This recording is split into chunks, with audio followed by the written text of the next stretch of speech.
কল্পতরু উৎসব 2026-এর আগে ফের তৃণমূলের গোষ্ঠীদ্বন্দ্ব। মেলার বুকিং কাউন্টার দখলের টানা পড়েনে মাথায় হাত ব্যবসায়ীদের। শিল্প শহর দুর্গাপুরের অন্যতম আকর্ষণ কল্পতরু মেলা শুরু হওয়ার আগেই তৈরি হলেও রাজনৈতিক বিতর্ক। মেলার বুকিং কাউন্টার এবং স্টল বল্টনের নিয়ন্ত্রণ কার হাতে থাকবে তা নিয়ে তৃণমূলের গোষ্ঠী সংঘাত এবার রাজপথে। আর শাসক দলের এই অভ্যন্তরীণ লড়াইয়ের জেরে মেলায় দোকান দিতে আসা কয়েকশো ক্ষুদ্র ও মাঝারি ব্যবসায়ী চরম অনিশ্চয়তার মুখে পড়েছেন।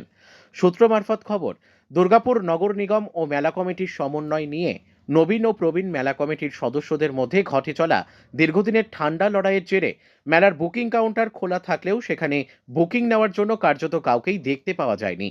ফলে দূরদূরান্ত থেকে আসা বহু দোকানিকেই হতাশ হয়ে ফিরে যেতে হচ্ছে। বিপাকে পড়েছেন ক্ষুদ্র ও মাঝারি ব্যবসায়ীরা। স্বভাবতই এখনো পরিস্থিতিতে ক্ষোভ বাড়ছে দোকানিদের মধ্যে। শান্তনু মিশ্র নামে এক দোকানি অভিযোগ করেন, পরিস্থিতি নিয়ন্ত্রণে রাখতে মেলা কমিটির বুকিং অফিসের পাশেই পুলিশ মোতায়েন করা হয়েছে।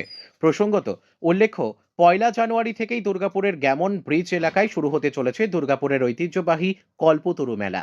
57 বর্ষে পদার্পণ করা এই মেলার আগাম প্রস্তুতি স্বরূপ বেশ কিছুদিন আগেই সম্পূর্ণ হয়েছে কল্পতরু মেলার খুঁটি পুজো। কিন্তু খুঁটি পুজোর পরে মেলার প্রস্তুতিকে কেন্দ্র করে শুরু হয়েছে অনিশ্চয়তা।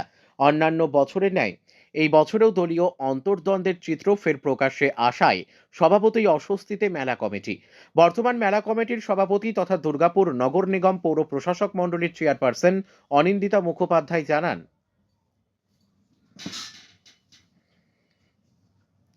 অন্যদিকে দলীয় গোষ্ঠীদ্বন্দ্বকে হাতিয়ার করে তৃণমূলকে কটাক্ষ করতে ছাড়েনি বিরোধীরা। সাংগঠনিক জেলা বিজেপির সহ সভাপতি চন্দ্রশেখর বন্দ্যোপাধ্যায় বলেন, দুর্গাপুরের ঐতিহ্যবাহী কল্পতরু মেলা শুধু ধর্মীয় উৎসব নয়, বরং এটি একটি বৃহৎ সামাজিক ও বাণিজ্যিক সমাবেশ।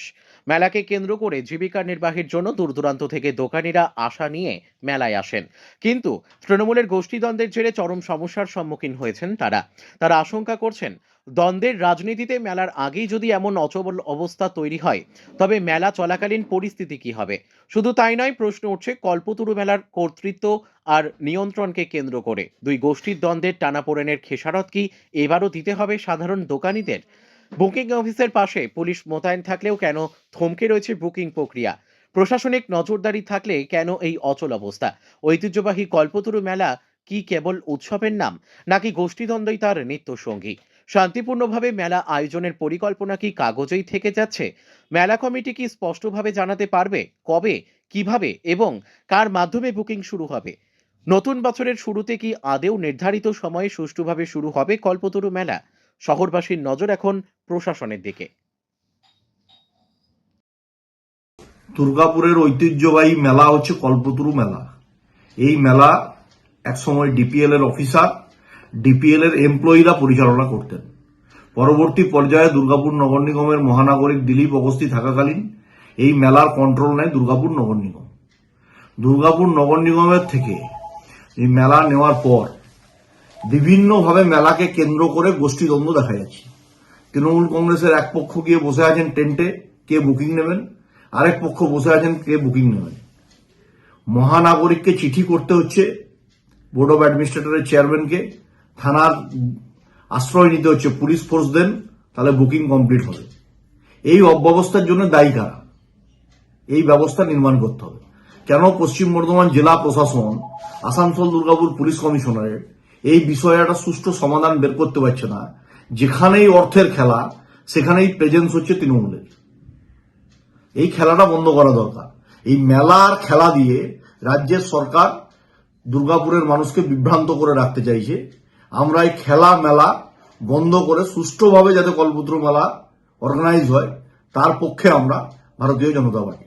আমরা চাই মানুষ এই ঐতিহ্যময়ী মেলা অন্তত শান্তিতে দেখবে। এটা যেন দেখতে না হয় যে একে অপরকে তৃণমূল ছুরি নিয়ে মারতে যাচ্ছে, কেউ বন্দুক নিয়ে গুলি করতে যাচ্ছে মেলার দখলের জন্য।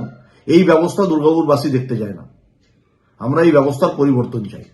বুকিং কার কাছে করবো? কোনো অফিসিয়ালি কিছু নেই, কোনো দোকানও নেই, কিছুই নেই।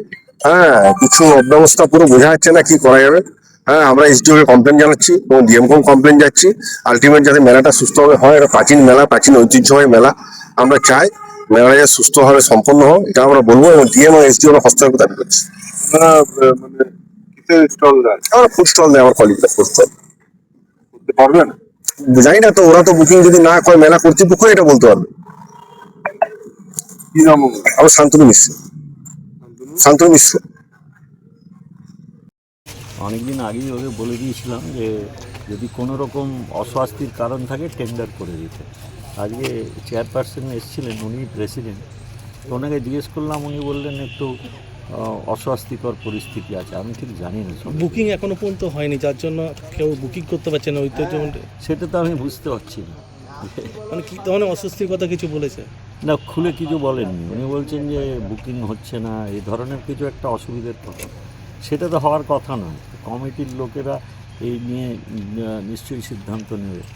কারণ আমি এই প্রথম শুনতে পেলাম মানে যে বুকিংয়ের অসুবিধা হচ্ছে। আমি শনিবারে ফিরবো, তখন খবর নেবো। অন্য লোক মানে কমিটি কেউ বসে নেই, বাইরে কেউ বসে আছে। বাস পড়ে যায় ডিসেম্বর মাসের শুরুতেই, এখন অর্ধেক হয়ে গেল ডিসেম্বর মাসে। ব্যবসায়ীরা বলছে আমরা বুকিংও করতে পারছি না। কি হয়েছে বিষয়টা? দেখি আজকে একটা আলোচনার মাধ্যমে আশা করছি কিছু ফ্রুটফুল হবে আর কি আলোচনাটা। মানে মেলা মানুষ দেখতে পাবে তো, 57 বছরের মেলা। ডেফিনেটলি এত বছরের পুরনো মেলা, এত মানুষের সুখ দুঃখ জড়িয়ে, তাছাড়া সাধারণ মানুষদের ওখানটা অনেক আশা নিয়ে আসে তারা, না বিক্রি বাটা হয় তাদের, প্রচুর ব্যবসা। সমস্ত সাধারণ মানুষেরা অংশগ্রহণ করতে পারে। গানের অনুষ্ঠান বলুন, কবিতার অনুষ্ঠান বলুন, তাকে ঘিরে অনেক স্বপ্ন। আশা করা যায় যে সাকসেসফুল হবে। তৃণমূলের একটা গোষ্ঠী তারা দখল নিতে চাইছে মেলা বলে অভিযোগ। এইসব সম্পর্কে আমি কোনো কমেন্ট করতে চাই না। মন্ত্রী মশাইয়ের সাথে কথা হয়েছে আপনার? হ্যাঁ, মাননীয় মন্ত্রীদের সঙ্গে দুজনের সঙ্গেই কথা হয়েছে। মাননীয় মন্ত্রী প্রদীপ মজুমদার সাহেব, মাননীয় মন্ত্রী মলয় ঘটক সাহেব, মাননীয় আমাদের জেলা সভাপতি আছেন নরেন্দ্রনাথ চক্রবর্তী মহাশয়, সবার সঙ্গেই কথা হয়েছে। সবাই আশা করছেন যে আলোচনার মাধ্যমে ঠিক হয়ে যাওয়া উচিত।